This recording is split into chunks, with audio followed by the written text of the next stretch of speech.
Unacademy. Let's crack it. Okay, cool. So this is the session on understanding the language constructs, right? So what are the beginner language constructs that we are supposed to understand before learning any new programming concept or any new programming trick, right? So today's class will be focusing on that. We'll be having a very quick 1 hour session where we'll try to learn as many language constructs as possible. And this class is going to be helpful for you guys to even go on to the rest of the classes of Div 3, right? So whatever concepts you are going to learn in Div 3, we are going to use that part as well, right? So before moving forward, a brief introduction about me, as this might be the first interaction between you guys and me. So I'm Sanket Singh, currently working as a software development engineer at LinkedIn. Previously I was a software developer at InterviewBit as well as a product engineer at Coding Blocks. In 2019 I cracked the Google Summer of Code under Berkman Klein Center at Harvard University, right? I'm the number one educator in the Unacademy's competitive programming category. I was a former research intern at Indian Space Research Organization at the Ahmedabad Bhopal Center. Until now, I've taught more than 7,500 programmers in data structures and algorithms and fundamentals of computer science. Previously, I worked with some startups like Kakcho Fashions, Talview, Fable HQ, got rank one in few of the CodeShift long challenges, and won the Infosys Digital Mechathon. Right. So this was a brief introduction about me, right? So all those people who don't know about me, this was my brief introduction, and let's just quickly start today's session. So let me check if there is any doubts on YouTube. Okay, everything good. Cool. So let me share my screen. Let me just share my screen. Right, cool. So let's just see what's the agenda for today. Let's just see what's the agenda for today is. So what we are going to learn, we are going to learn some basic language constructs, right? And we are not going to learn in the traditional way where anyone who wants to give you a knowledge about the corresponding language just gives you things around that. We'll try to solve some problems, and after solving them problem, we'll try to see how we can implement them, and then only we'll be able to get more context on how these language constructs work, right? Yes, Vikyat, this is going to be for Div 3. Right. Okay. So we will try to solve some problems. We will try to solve some math problems. Right. And using these math problems, we'll see that how you can make some decision process in the corresponding language, whatever you are using. We will see how you can do some repetitive tasks, right? How you can store values, so on and so forth. So these kind of things we are going to see, and this will be very generic in order to learn any kind of language that you are going to go for. So let's just, without wasting any time, let's just start with today's lecture. Let's just start with the first problem. And this is going to be a very cool math problem, right? This is going to be a very cool math problem, right? Okay. So let's say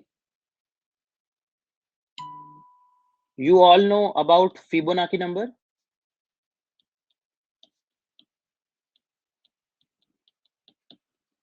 Does everyone have heard any time in their career about Fibonacci numbers?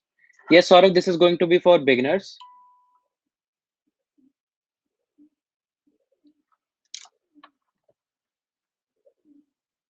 right? Okay, so let's just see how the Fibonacci series looks like. It looks like 0, 1, 1, 2, 3, 5, 8, 13, so on and so forth. Does that make sense? This is the corresponding Fibonacci series. Everyone is aware about it, right? Okay. So how we construct this Fibonacci series is, we just, to construct any particular ith value, we just sum up the previous two values, right? This is the thing that we are supposed to do. Does that make sense? Right. Okay. Now, what we are supposed to do here is that we need to calculate all the even Fibonacci terms less than a given value x, right? What we are going to do here is that, so there are some values in this Fibonacci series which are even, sorry, which are even like this, and some are odd, 1, 1, 3, 5, 13, so on and so forth. These are odds. So what we need to calculate is, we need to calculate all the even terms. So what are the even terms of Fibonacci? Like 0, 2, 8, so on and so forth. Does that make sense? We need to calculate all the even terms less than x, right? Mickey says every fourth term. No, Mickey, this won't be the answer. Yes, Kumar, I'll be sharing that. Right. Yeah. Yes, you can consider that. Let's say we don't even consider 0 in the series. We can say that, okay, 0 is going to be an ambiguous case, but still all the even terms are going to be printed that are going to be lesser than x, right? How we can calculate it? How we can calculate it? Anyone with any idea? Just spam your ideas, guys, in the chat, so that two consecutive even and odd numbers next is even. Okay, Durga, makes sense. Uh, we'll try to derive some cool relations behind this.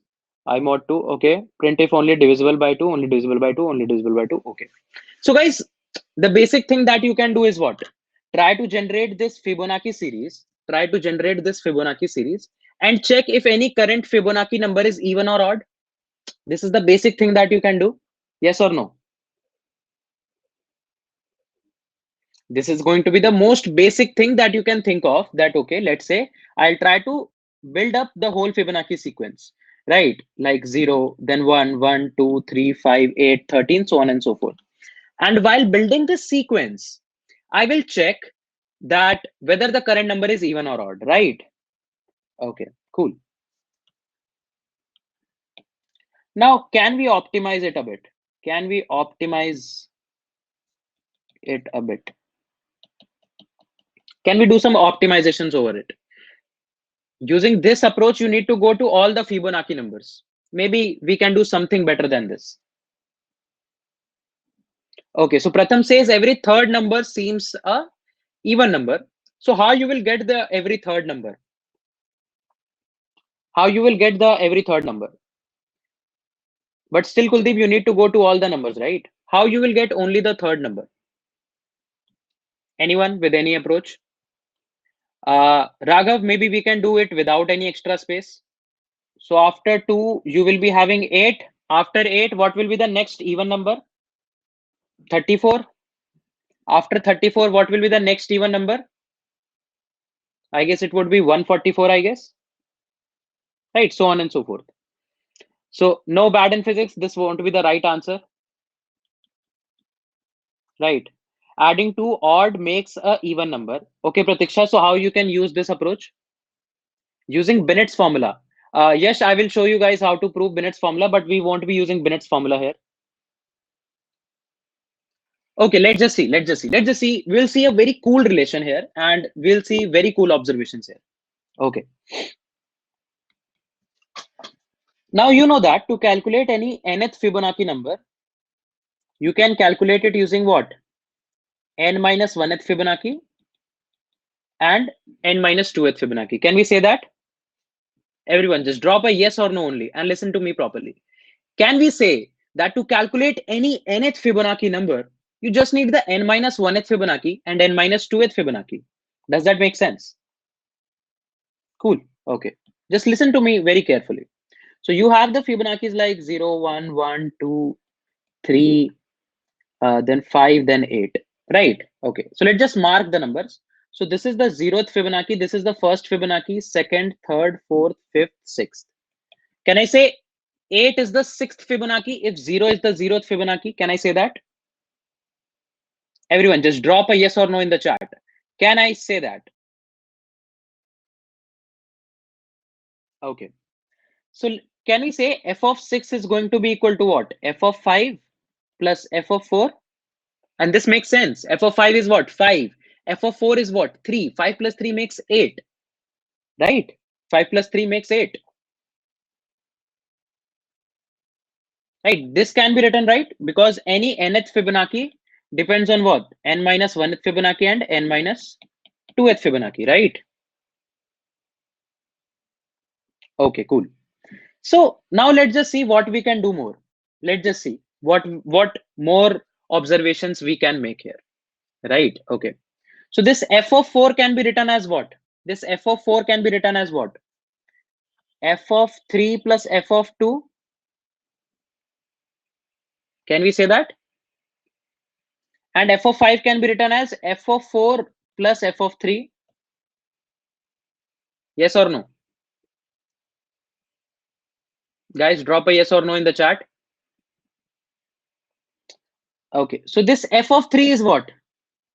2. F of 3 is 2. I've just split it up. So f of 5 is what? F of 4 plus f of 3. F of 4 is equals to what? F of 3 plus f of 2. I've just put this value in this equation. So what we have got is f of 6 is equals to 2 times of f of 3 plus f of 4 plus f of 2. Does that make sense? Fair enough? Okay. Now what is f of 3? F of 3 is this value. What is f of 2? It is this value, right? F of 2 is this value and f of 4 is this value. Does that make sense? Maybe we can derive it much further. So what I'm trying to aim, I am trying to aim that for any even Fibonacci term, can we get some relation with the previous even Fibonacci terms only?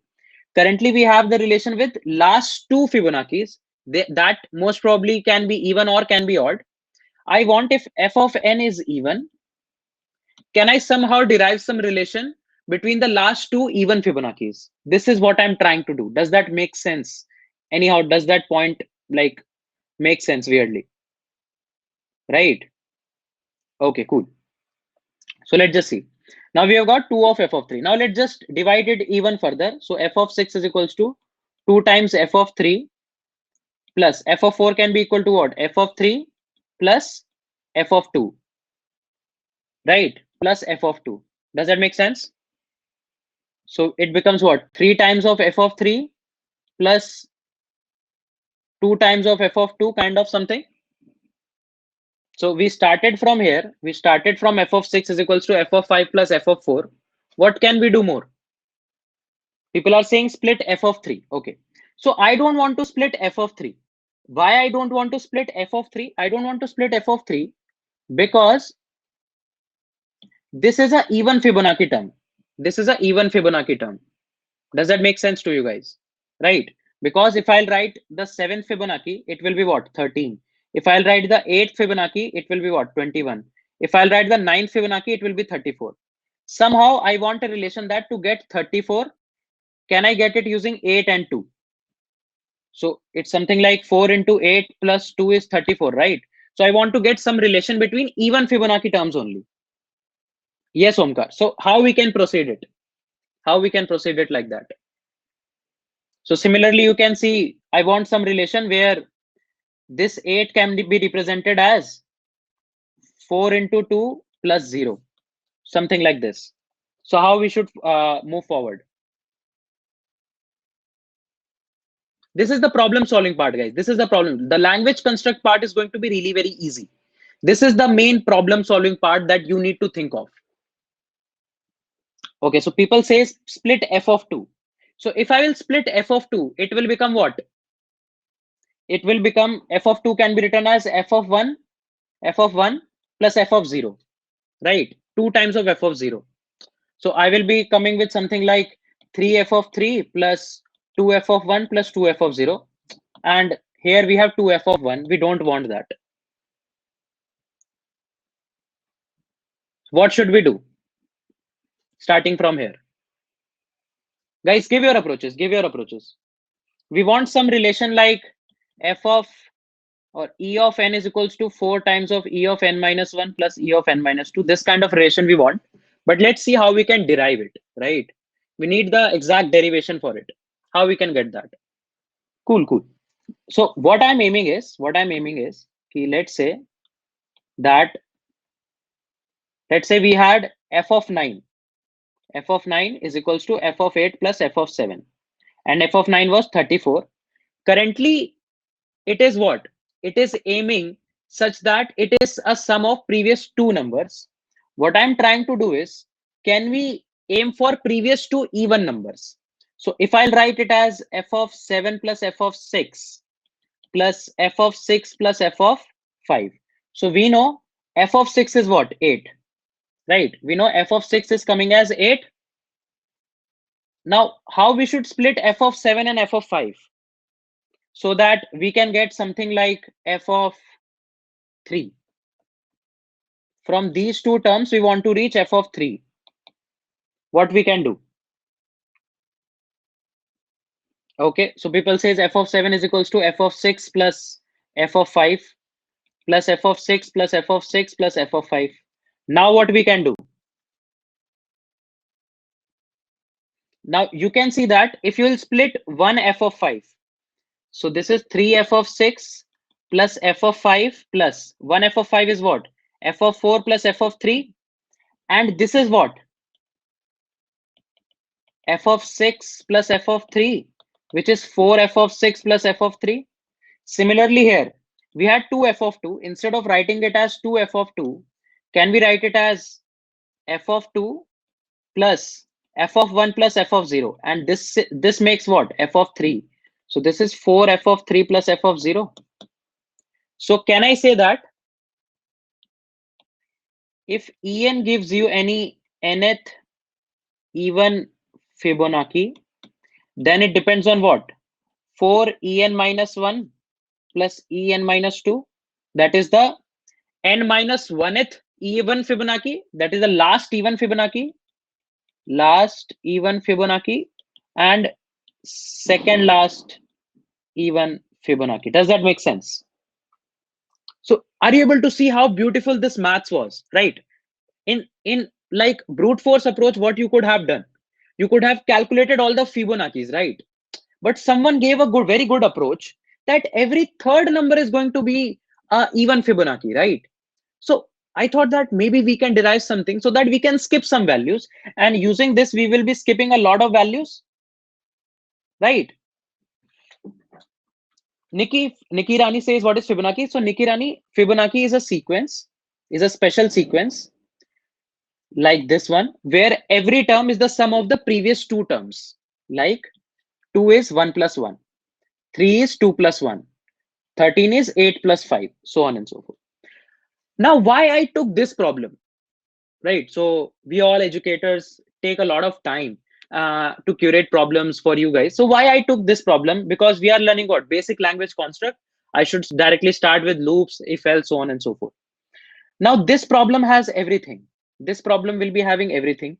You will be learning how to store values, right? You will be learning how to do repetitive tasks, because for all the values less than x, you need to calculate 2, then you need to calculate 8, then you need to calculate 34, then 144, so on and so forth. So you need to do some repetitive tasks.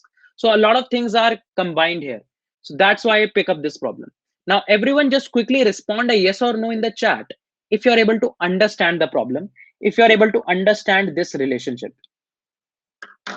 If you're able to understand this relationship, everyone just spam a yes or no. Can we have Fibonacci OP in the chat? Quickly, guys. I'll show you guys a very good implementation for it. Let me give a quick refresher. Akash, do you believe this is a right equation to go for? F of n minus 1 plus f of n minus 2. This is the Fibonacci sequence, right? Cool. What is f of 6, I guess? Yeah, what is f of 6? F of 6 is equals to 8. So can I write f of 6 is equals to f of 5 plus f of 4? Right? Then we can write f of 5 as what? F of 4 plus f of 3. F of 4 as what? F of 3 plus f of 2. Right? Okay. Now, here you can see that we have got 2 f of 3 plus f of 4 plus f of 2. Now we can write f of 4 as what? F of 3 plus f of 2 plus f of 2, which will be 3 f of 3 plus f of 2 plus f of 2. Right? Now, 3 f of 3, we can split f of 2 as what? F of 1 plus f of 0 plus f of 2. And f of 1 plus f of 2 is what? F of 3. So can we write it as 4f of 3 plus f of 0? And f of 3 is what? 2. F of 0 is what? 0. So can we say that every even Fibonacci term depends on the previous two even Fibonacci terms, such that E of n is equals to 4en minus 1 plus en minus 2. Make sense? Now, what I could have done, I could have directly written the relationship here. But it's always interesting to learn maths. And we are going to implement this maths very quickly. Okay, so let me just share my editor. So this is the editor. I'll be coding in C++, right? I'll be coding it in C++. So let's just see how we can code that. So when you're learning any basic language construct, right? Pratik, we can even do it in Python. How many of you guys are comfortable with Python? How many of you guys want me to code it in Python? Okay, let me bring a poll. Let me bring a poll. Python or C++ or Java. 3 options you guys are having. Let me know in the poll. I can code in anyone. Last option is, let's say, D option says, let's say, if anyone wants in Ruby, maybe. Right. So I've created a poll on Unacademy. Drop your answer. In what language do you want me to code? What will be the most easiest for everyone? Okay, a lot of people says B. So the poll will be in front of you guys, so no bias on that part. What's the result? Okay, so most of the people have answered for C++. So we'll go with C++, but I'll tell you how you can code it in Python as well. So don't just spam the languages now. Don't just spam the language now. We'll see how we can do that. So every language will be having, in any language you want to code, right? You need to make a file. So I'll make a file even fib.cpp. CPP is the extension for C++. .py is the extension for Python. .java is the extension for Java. Cool. Now, in every language, you need to take user inputs and you need to give some output to the user. So let's say you all use food delivery apps. They have a feedback mechanism where you give some input that, okay, today I want to eat something. That's a user input.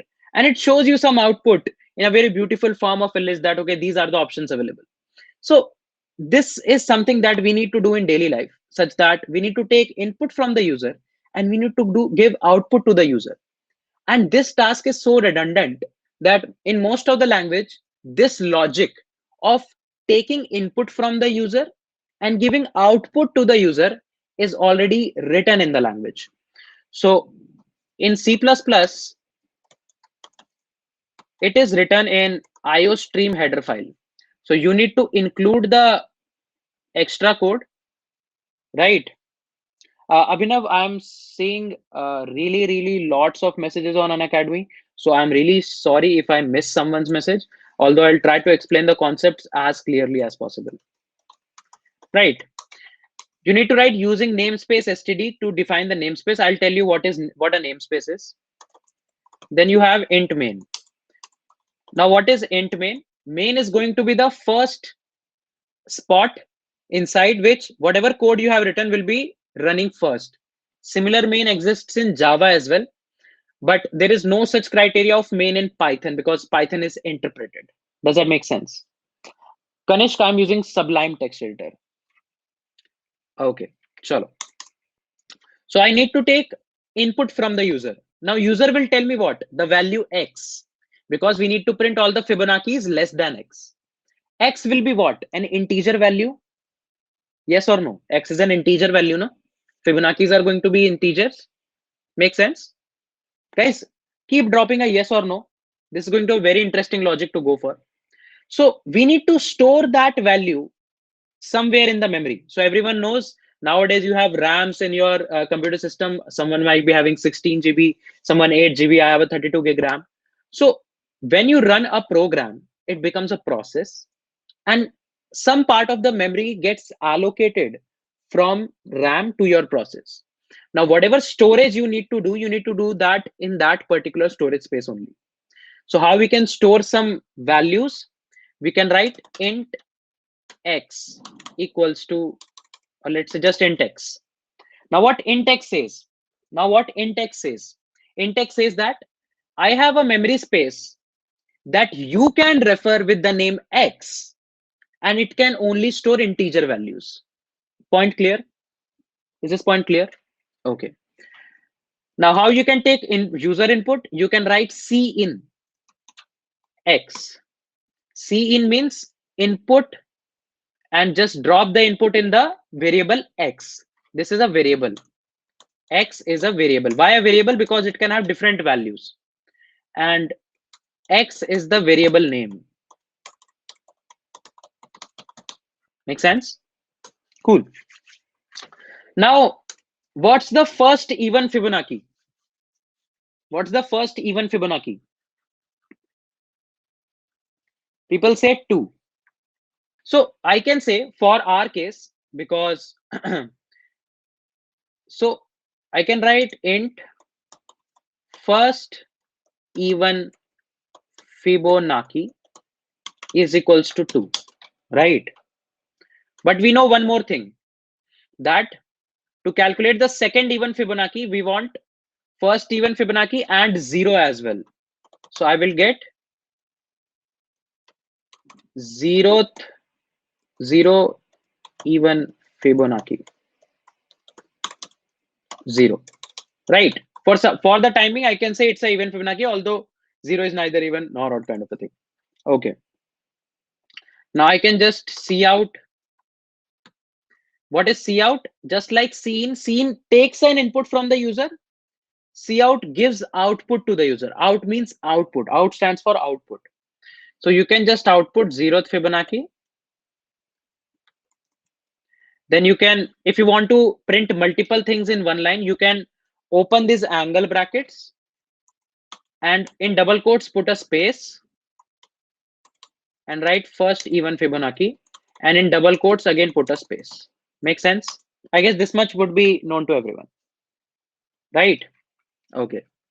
Now we will keep a variable int c, right? We will make a variable int c.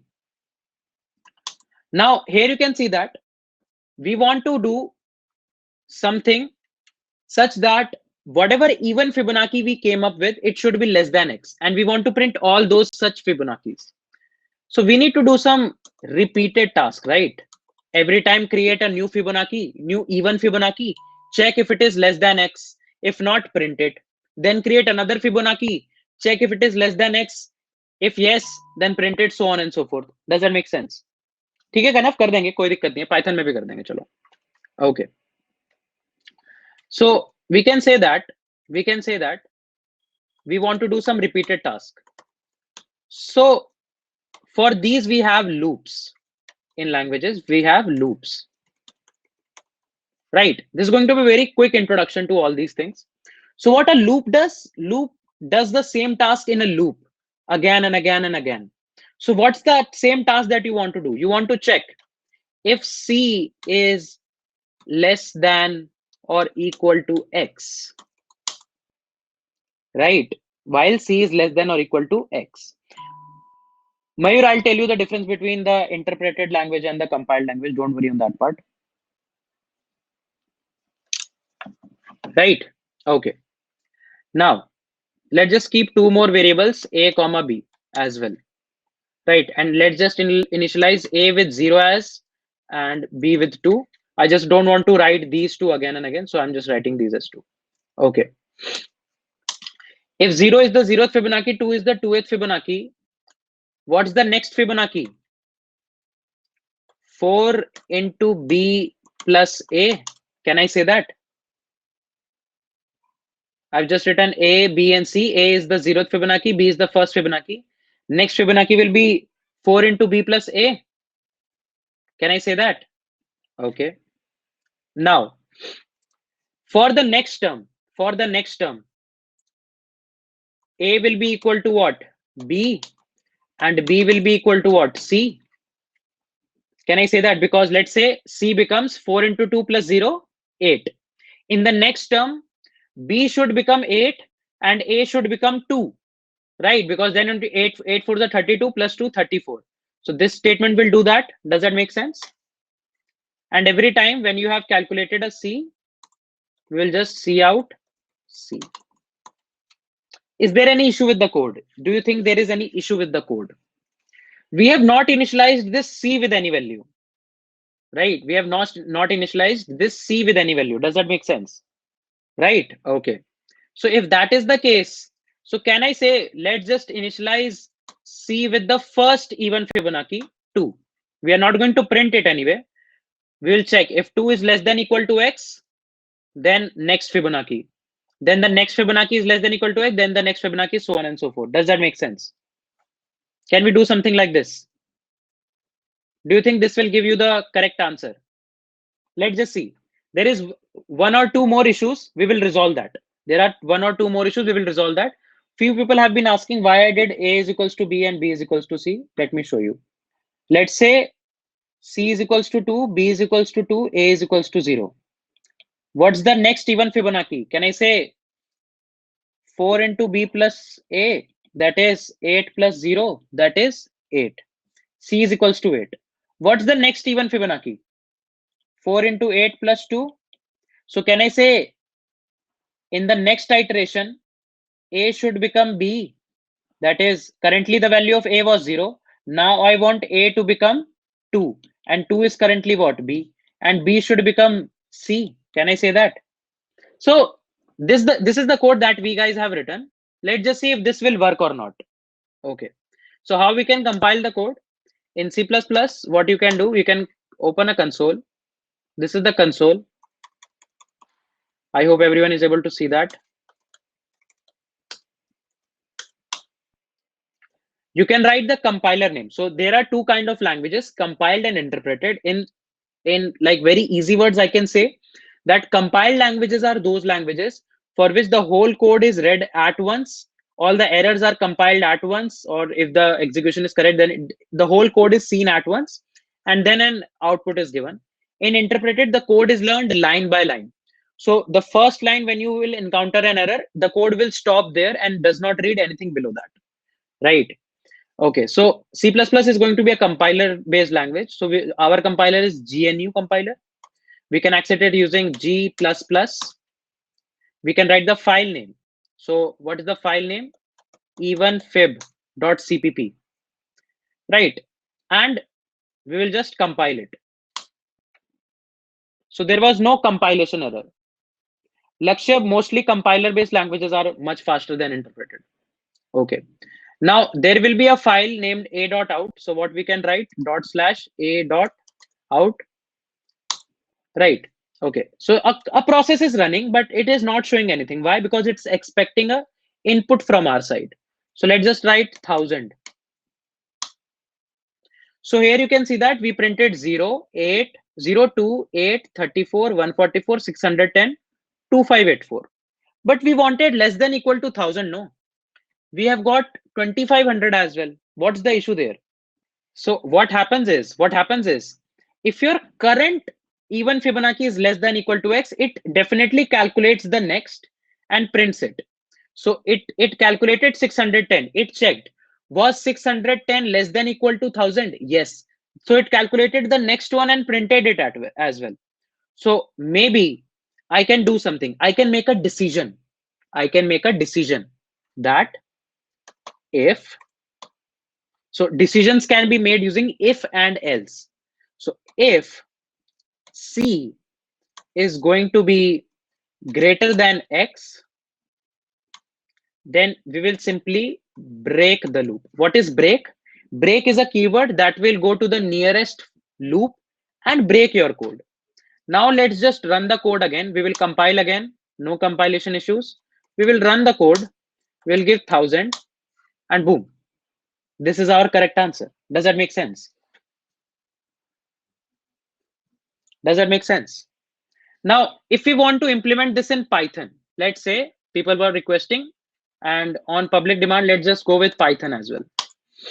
So this is the Python console. Is everyone able to see the console? Is everyone able to see the console? Okay. Let me hide this statement. So first of all, what we can do, we can have int is equals n is equals or x is equals to int. I'm not making a whole file, right? Input. So it's expecting an input from my side. Okay, so let's just give 1000, right? So if you want to take input in Python, you just write input. And if you want to take integer based input, you will just typecast it into int using the int function, right? Okay. C++ I have already written. C++ I have already written. You guys can see the code here, right? Okay. Now what you need to do, you will initialize a variable a equals to 0 and b is equals to 2 and c is equals to 2. Okay, just a second. Sorry, a comma b comma c equals to 0 comma 2 comma 2, right? So if you want to print them, you will print a comma b comma c. You can print all these values, right? Okay. So now we want to calculate the Fibonacci's. We will do while. Similar while loop is here as well. Similar while loop exists in Java as well. So while c is less than equal to x, we will do something.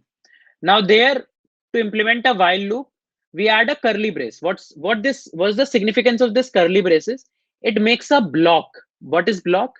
A set of code when combined together can be enclosed in a block.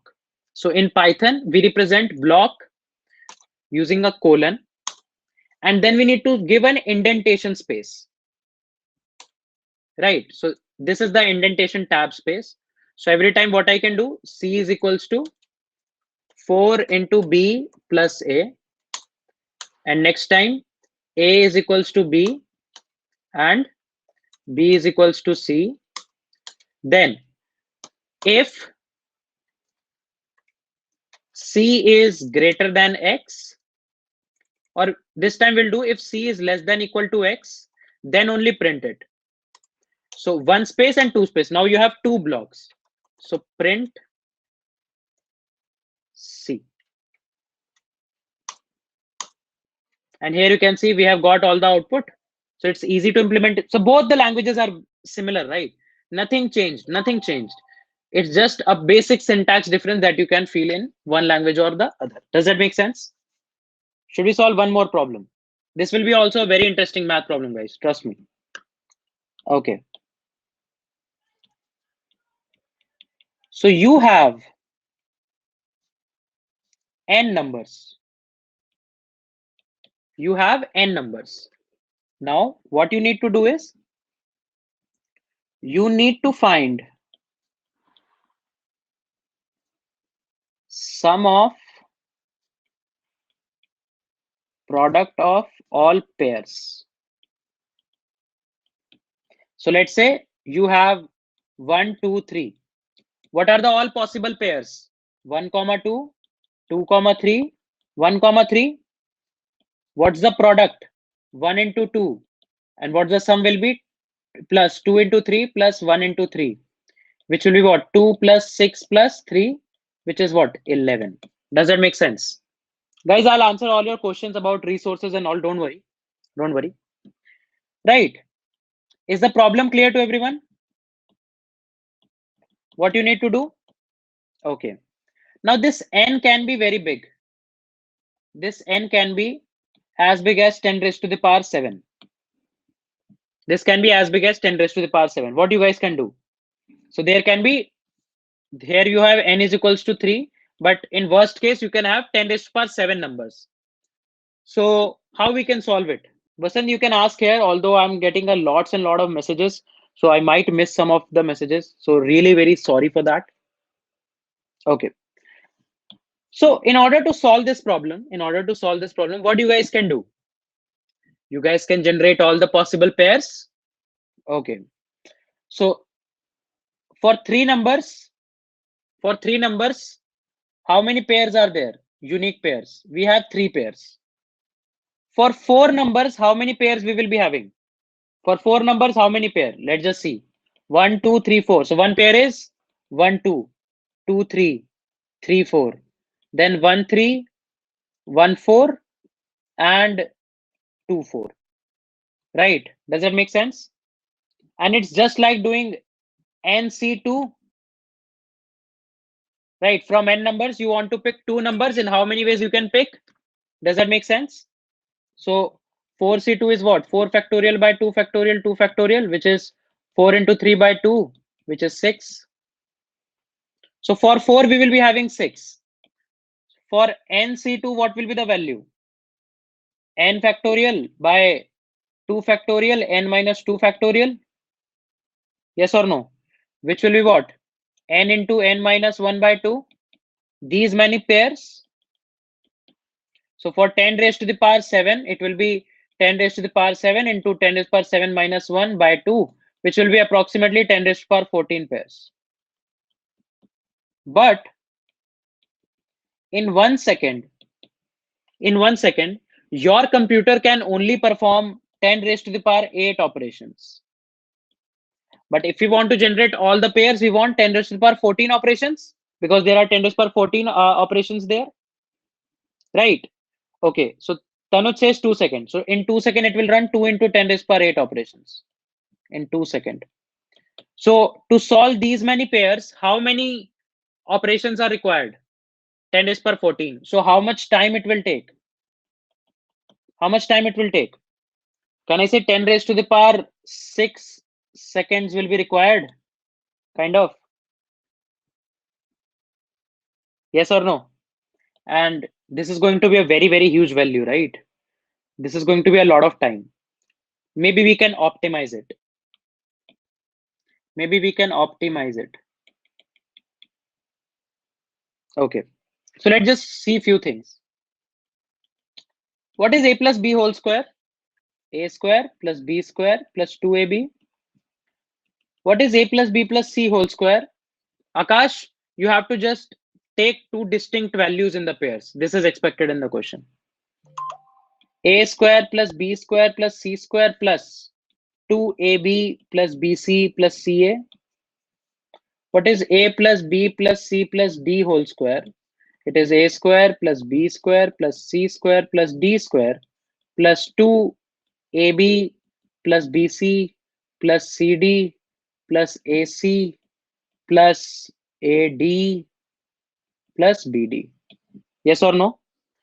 So if you simplify this, you can get what? AB plus BC plus CD plus AC plus AD plus BD equal to what? A plus B plus C plus D whole square minus A square minus B square minus C square minus D square by 2. Yes or no? So can I say that instead of just 4 numbers, for n numbers as well, sum of product of all pairs equal to what? Sum of numbers whole square minus sum of square of numbers by 2. Can we say that?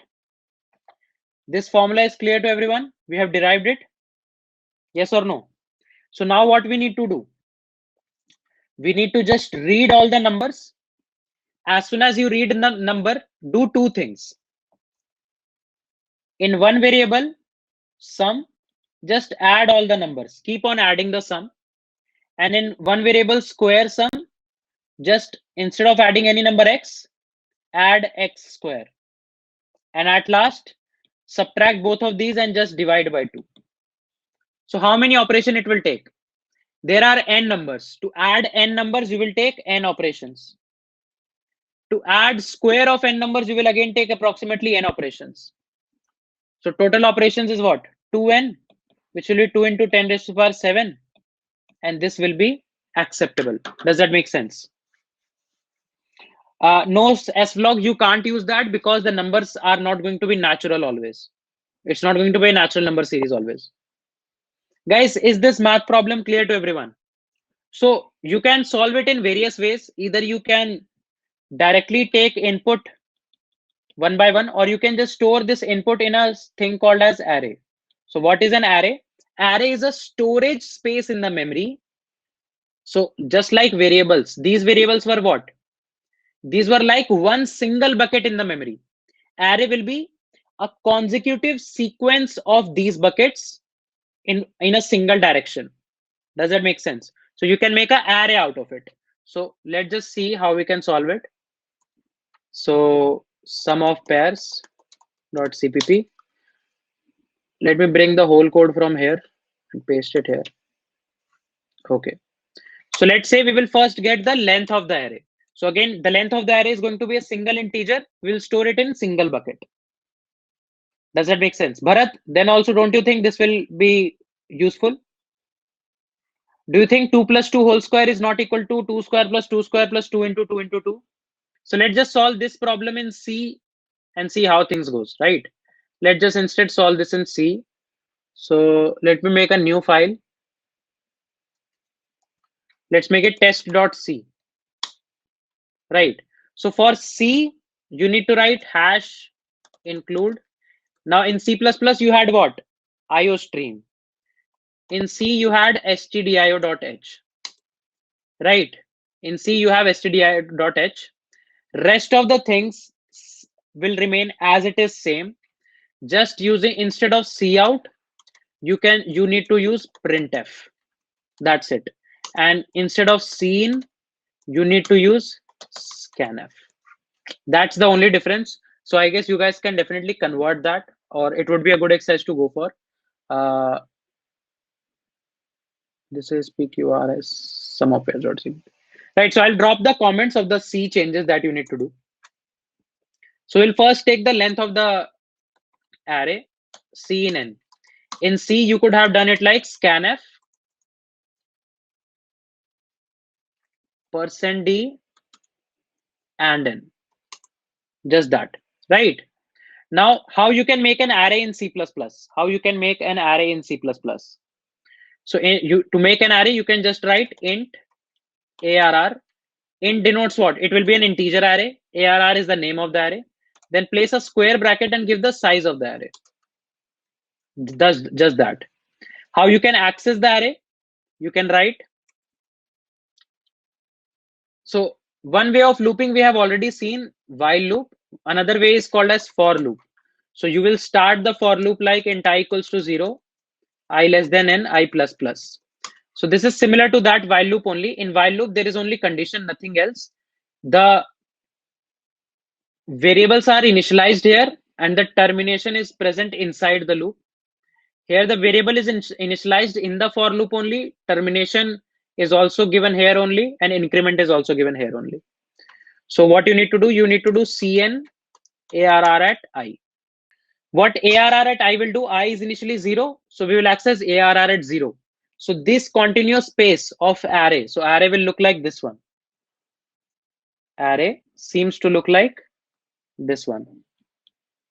This is a typical array. So the first spot is accessed as 0th index. For this spot is first index, this is second index, third, so on and so forth. So in C++, Python, Java, Ruby, C, JavaScript, everywhere, in most of the language, array is 0 based. So this is how you can take the input in the array. Now what you need to create? You need to create int sum. So sum will be initially 0. So you can iterate over the whole array and just do sum is equals to sum plus arr at I. We will get the sum, right? And we need to store a square sum as well. So I'll initialize a variable sq sum equals to 0. So this will be sq sum is equals to sq sum plus what will be a square of a value? Arr at I into arr at I. This will be the square. Yes or no? So this is a square sum. So my answer, int answer will be what? Square of sum. So sum into sum minus this square sum whole divided by 2. And we will just print the answer, cout answer. Small code. Does that make sense? Definitely, Arch. you can use, guys. So this is how you can implement a lot of mathematical logic with a lot of language constructs. So although this was a very, very fast lecture because we just had 1 hour, and I want to train you guys such that you can attend the rest of the Div 3 classes. So the main thing is whatever problem you want to solve, you need to store some values, you need to make some decisions, you need to repeat some tasks, and you need to store multiple values. So these major things are going to be very, very useful in implementing any kind of problem solving logic. Does that make sense? uh, Durairaj, you can't use the nested for loop. Why? Because then you will be doing 10 raised power 14 iteration. That's not required. Apoorv, Python में बिल्कुल ही same होगा. मैं Python का logic लिख देता हूं. Python में कुछ नहीं करना होगा. You will just take an input, n is equals to int input, ऐसे ठीक लग रहा है. Then you will initialize arr equals to this will be the list. Then in Python for loop goes like for I in range, you can write n here, and you can just do arr dot append. You will take new value as x is equals to int input, and you will just append x. This is how you can fill an array, and rest of the logic will same remain as it is. Does that make sense? So Python logic is also very, very simple. Nay, Kanishk, I would say go for C++. Prince, try to map some patterns about whatever problems you have already solved. You can maybe try to map that, right? Nowhere Venkat, that was just to mention them that this is going to be used there. You can definitely avoid that. No, Chirag, not very good, but you should be like aware about the basic mathematics for sure. Aman, NZEC वगैरह तुम्हारे return zero problem की वजह से होता है. कभी return zero नहीं किया होगा. If you would have not return zero, then this would have created a problem. Drashti, I would say C++ for sure. Siddharth, for the first problem or the second one? So guys, the second one is nothing. Here you can see that sum of all pairs is equal to what? A plus B plus C whole square minus A square minus B square minus C square by 2, just like this one. So if this is true for 4 values, this is true for 3 values, so this will be true for n values. Oh, sorry. So this will be true for n values as well. Does that make sense? Yes, Manisha, I'll be sharing them. Can I say that? Right. So I've just implemented this logic only, that the sum of the product of pairs is going to be equal to square of the sum of values minus sum of squares by 2. Does that make sense? Okay, so let me just share this PDF with you guys. Just give me 1 minute. I'm sharing the link for this PDF. It's getting uploaded, guys. I'm sharing the link both in YouTube as well as at Unacademy. Cool. So yes, the link for the Discord has also been pinged by Shrikant. Right, you can definitely join there as well. In which language, Ritesh? It would be easy, no issues. You can just directly use C in to take space separated array in C++ if you're asking. Manan, I would say C++. Shruti, I'm not sure about that. Rajat, you need to find some blogs or maybe some YouTube videos can help, or you can like join all our free classes at Unacademy. We are doing a lot of things. Yes, Naman Jolly, I am from MAIT. Utkarsh, namespace is just to segregate the fact that if two people have implemented the same library, then what library code are you going to use? So if you're going to use the standard library, then you will just use using namespace std, right? Manan, it would be faster than Java in a lot of cases. Soumitra, definitely it would be better for GSOC as well. Karthik, I would say CPP. Shelly, directly start with contest. Definitely, Ritik. This was all from my side. Pal, mainly from college first year, but I had Python in my school days as well. I've learned Python in my 11th and 12th. Siddharth, start contributing as early as possible. Program practice, Gayatri, I would say. By default, you don't need to pass anything, but if you still want to pass, there are command line arguments, argc, argv, you can pass that, Sahil. Naman, one tip I would say, start contributing as soon as possible. Kushagra C++. Manan, you can read some blogs. There are a lot of good blogs by Harshit Dwivedi and all. You can definitely check them out. They will guide you for a good process in GSOC. Shabad, you need math for from 8th to 10th class only, nothing more than that. Rajat, these are command line arguments. Shashank, I think yes, but I'm not sure. I can't commit. Uh, Zanam saying it is faster than that. Bharat, Goel, you should definitely start from CodeChef. That would be a very good platform to start with. Sahil, I use a MacBook. Varalakshmi, Python, C++, or Java, anyone you can choose. Uh, Debam Bhavik, number theory, geometry, I would say this would be the first preference. GSOC is Google Summer of Code. It's an annual open source program conducted by Google where you can learn about it on the official website. You get a hefty stipend for it's kind of an 3-month program run by Google. So I was contributing under Harvard University for that. Okay, so I'm getting a lot of messages. Code Forces and Code Chef Vasant Kumar, I would say. Nihali, I would say lead code should be preferable. User code chef top question should be the way to go for. Anubhav, any one language you should know. Wasim, there are lesser projects in C++, but you can definitely check them out. Aniket, vectors. Suveta, you can see my video on LinkedIn. There is a video on a channel where I've given my experience. You can check that out. Which one is better on CodeChef or LeetCode? CodeChef, Soumya. Not all, but we conduct a lot of free classes, Venkata, so that you can definitely learn there. Cool. So, guys, this was all from my side. I hope you guys liked the lecture. It was like really awesome experience to have a discussion with you guys on problem solving on these topics. I hope this whole programming track, if if not a lot of things, but you will be able to get intuition on how to solve a lot of problems. You can get that. So I'll be signing off, and we will meet in the next lecture that you guys are going to have. So till then, stay tuned and stay at home. Keep coding. Stay healthy. Good night. Take care. Bye bye.